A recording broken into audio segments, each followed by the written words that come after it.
Bonjour, aujourd'hui on va s'attaquer à une question essentielle. Qu'est-ce qui fait la différence, au fond, entre les traders qui sont constants et bien tous les autres? On va voir que la réponse, ce n'est pas une stratégie miracle, non, c'est bien plus profond que ça. C'est une question de structure mentale. Allez, c'est parti. Pour bien comprendre, on va partir de l'histoire d'une tradeuse. Appelons-la Dani. Sa règle était on ne peut plus simple. Deux pertes, et c'est fini pour la journée, on arrête. Facile, non? Sauf que voilà, sous la pression du moment, savoir qu'on a une règle, ça ne suffit plus. Et c'est précisément ce conflit, ce combat intérieur, qui est au cœur de tout ce qu'on va voir aujourd'hui. Et cet espace, on l'appelle le fossé. C'est tout simplement l'écart entre savoir exactement ce qu'on devrait faire et être capable de le faire concrètement au moment où l'argent est en jeu. En trading, c'est vraiment le seul fossé qui compte. Le problème, ce n'est pas de ne pas savoir, c'est de ne pas réussir à appliquer ce qu'on sait pile au moment où ça chauffe.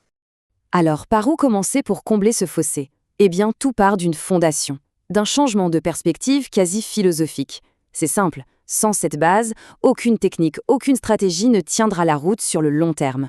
Il faut, avant toute chose, complètement redéfinir ce que signifie gagner.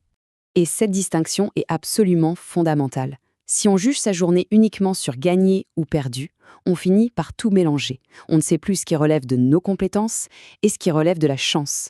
Pensez-y, une super décision, un processus impeccable qui mène à une perte, on va se dire « j'ai mal fait ». Et à l'inverse, une décision horrible, prise sur un coup de tête, mais qui est sauvée par un coup de chance du marché, on va se dire « ah, j'ai bien joué ». C'est la recette parfaite pour l'échec à long terme. Et voilà comment Dani a mis ça en pratique, de manière très concrète. Dans son journal, elle a créé deux colonnes complètement séparées. D'un côté, le résultat financier, le PNL, de l'autre, une simple case, règle suivie ou règle enfreinte. Ce qui est fascinant, c'est qu'elle a vite réalisé que les semaines les plus dangereuses n'étaient pas celles où elle perdait de l'argent, mais celles où elle en gagnait, tout en ayant enfreint ses règles. Et à l'inverse, une semaine de perte, mais avec un respect total du processus, ça, c'était une bonne semaine. C'est cette séparation qui change tout. Ok, une fois qu'on a cette fondation, comment on construit dessus?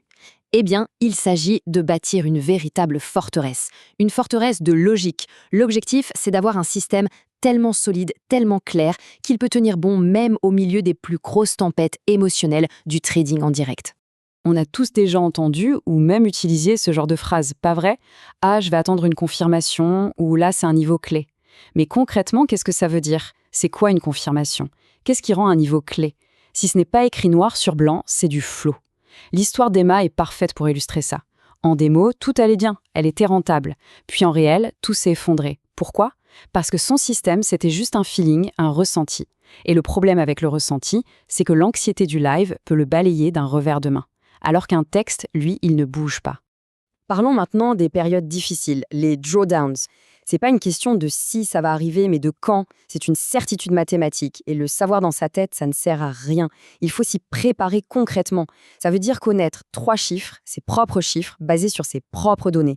Son drawdown historique maximal, son nombre de pertes consécutives max, et mettre en place des disjoncteurs. C'est ce qui transforme un moment de panique totale en un événement certes désagréable, mais attendu et surtout gérable. Un autre pilier de cette forteresse, c'est le rituel de prédécision. L'idée est simple, on prend toutes les décisions importantes avant même que la session ne commence. Quels instruments on va surveiller, quels sont les niveaux clés, quelle est l'exposition maximale autorisée, quelle taille de position. Tout ça, c'est décidé au calme. Du coup, la session de trading, ce n'est plus un moment de réflexion et de doute, c'est un moment d'exécution pure. Chaque décision prise à l'avance, c'est une porte qu'on ferme au bruit du marché et à l'improvisation. Maintenant qu'on a la fondation et le plan, il faut passer au diagnostic. C'est une étape de connaissance de soi qui est cruciale. L'objectif, c'est de passer de l'autocritique un peu floue, du style « Ah, je suis nul, je n'ai pas de discipline », à un véritable autodiagnostic, hyper précis et surtout basé sur des données concrètes. Et pour ça, il y a un recadrage mental qui est absolument génial. L'idée, c'est que tout le monde est déjà constant. La seule question, c'est constant dans quoi? C'est une différence énorme. Dire « je manque de constance », c'est vague, c'est un vide, on ne sait pas par où commencer. Par contre, si on dit « je suis constant dans ma tendance à doubler ma taille de position après 3 gains d'affilée », là on a un problème concret, une cible précise sur laquelle on peut enfin travailler. Alors, comment on trouve ce schéma, cette constance négative? Une méthode hyper efficace, c'est de prendre ces 10 pires trades et d'analyser non pas le trade en lui-même, mais tout ce qu'il y avait autour. Les conditions environnementales. Prenons l'histoire de James. Il sortait d'une série de trades gagnants, il se sentait invincible. Et paf, il a augmenté sa taille de manière démesurée et a tout cramé. Son problème, ce n'était pas l'impulsivité en général, c'était très spécifique. Une augmentation de la taille provoquée par un excès de confiance. Cette empreinte comportementale, on ne la trouve pas dans ses souvenirs, on la trouve dans ses données. Et ça nous amène à une distinction vitale sur la nature de l'effort. Il y a l'effort qui construit un avantage, un edge, faire ses backtests, tenir son journal, analyser ses erreurs. Et puis il y a l'effort qui en fait consume cet avantage. C'est quoi? C'est par exemple passer des heures à lire des dizaines d'analyses contradictoires sur les réseaux. On a l'impression d'être productif, mais en réalité, c'est juste de l'anxiété déguisée en productivité. Ça ne renforce pas nos convictions, ça ne fait qu'ajouter du bruit et du doute. Savoir gérer l'après est aussi important que le pendant. Voici une séquence de décompression en 3 étapes que Dany a mise en place. D'abord, documenter chaque trade en détail, sans jugement. Ensuite, écrire 2 phrases, et seulement 2. Qu'est-ce qui n'a pas fonctionné et quelle est l'action concrète à mettre en place pour corriger ça? Et enfin, étape cruciale, quitter physiquement son bureau, son espace de trading, pendant au moins 45 minutes. Il y a une idée très forte ici. La façon dont on se remet d'une mauvaise journée est bien plus importante pour le succès à long terme que n'importe quel rituel matinal. Cette coupure physique est essentielle pour casser la boucle nerveuse de la perte.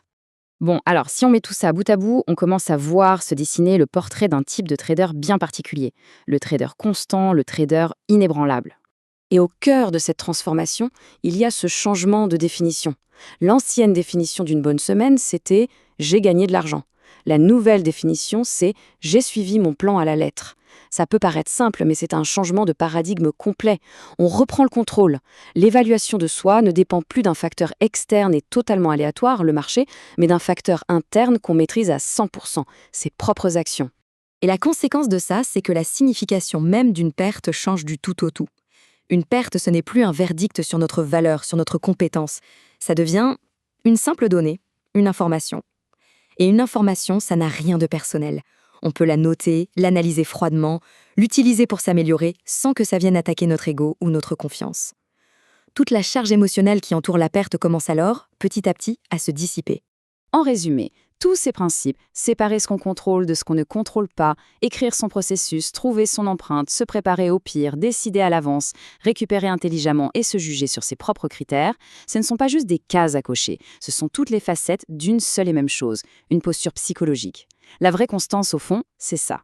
La capacité à maintenir un état interne stable, que l'on vienne de faire le trade de l'année ou de subir une série de pertes. C'est la base de tout. Et on peut finir sur cette pensée. Le but du jeu n'a jamais été de réussir à éliminer l'incertitude du marché. C'est impossible. Le but, c'était de se construire soi-même, de devenir une personne que cette incertitude ne peut plus faire bouger. Le travail n'est pas de prédire l'imprévisible, mais de se forger de telle sorte que l'imprévisibilité du marché n'ait plus aucun pouvoir sur nos décisions. Devenir inébranlable. Voilà le véritable objectif.